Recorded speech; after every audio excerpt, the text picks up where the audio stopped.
The storm hit the city at the exact moment she collapsed.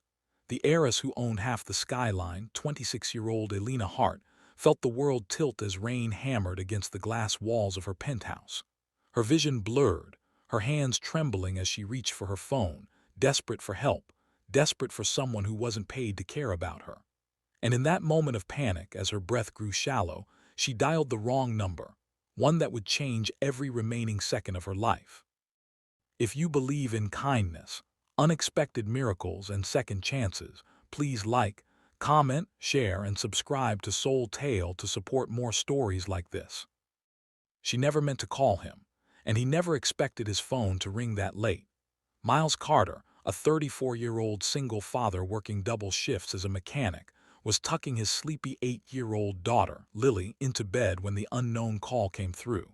He almost ignored it, but something, maybe intuition, maybe fate, made him pick up. On the other end, a faint, fragile voice whispered, "Please don't hang up. I can't breathe." Those 6 words cut through him like thunder. He didn't know her name, and she didn't know his. All he knew was that someone somewhere was dying and terrified. And for reasons he couldn't explain, he grabbed his jacket and ran into the storm. Alina lay on the floor, surrounded by wealth but completely alone. Her chest burned, her heartbeat staggered, and the city lights outside flickered like candles ready to go out. She had everything: luxury, servants, an empire waiting for her signature, but none of it mattered as her body failed her. She had spent years trying to prove herself strong, trying to outrun the genetic illness she pretended didn't exist. But tonight, it caught her. Tonight she faced what no money could erase: the fear of dying without ever being truly loved. She clutched the phone to her ear, barely holding on as she followed the stranger's voice, the one telling her, "I'm on my way. Don't fall asleep." Miles didn't know where he was going until he traced the number to Hart Tower, the place no ordinary man ever stepped into. But he sprinted anyway, soaked, breathless, pushing past the security guard who hesitated at the sight of this desperate father claiming someone upstairs was dying. Something in his urgency made them believe him, and soon he was rushing into the private elevator that carried him into a world he didn't belong to. When the doors opened, he found her curled on the marble floor, pale as moonlight, fighting for life. For a moment he froze, stunned that someone so powerful could look so breakable. Then he fell to his knees beside her, lifting her head gently, telling her she wasn't alone anymore.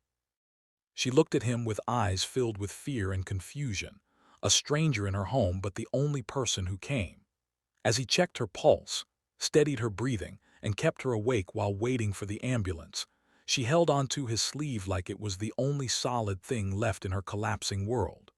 Minutes felt like hours, and when the medical team finally arrived, Miles found himself walking with them, refusing to leave her side despite not even knowing her last name. The days that followed changed them both. Alina woke in the hospital to find the same stranger sitting in the chair beside her bed, Lily curled up asleep in his lap, their small hands intertwined. She had never seen anything more tender. That room, sterile, quiet, nothing like her glamorous world, felt warmer than her entire penthouse. Miles told her she had called him by mistake. She told him she didn't regret it. She had lived surrounded by people who served her but didn't care for her. He had lived fighting to give his daughter a life with love, even when money was scarce. 2 worlds that weren't meant to touch slowly began to blend in ways neither expected. As Alina regained strength, she spent more time with Miles and Lily. She found herself laughing at simple things, sitting in sunlight instead of under boardroom lights, talking about fears she never voiced before. The connection wasn't romantic at first. It was healing, unexpected, necessary. She began to see her remaining days not as a countdown but as a chance to experience something real. Her doctors said her condition was worsening. She hid the truth from Miles at first, not wanting to burden him, but he sensed the shadows in her smile. One evening, when Lily had fallen asleep with a coloring book in her lap, Miles gently asked what she was afraid to say. She finally confessed everything: the diagnosis, the timeline, the reason she panicked that night. She thought he would pull away. Instead, he placed his hand over hers and said, "Then whatever time you have, you won't face it alone." For the first time in years, she cried, not from fear but from relief. Their bond grew quietly but deeply. Alina helped Lily with school projects, taught her to paint, and gifted her stories about stars and skyscrapers. Miles helped Alina experience the beauty of ordinary moments: grocery shopping, park benches, warm soup in a small diner. She was a billionaire heiress, yet the simplest things were the ones she cherished most. And through it all, Miles never treated her like she was fragile, only like she mattered.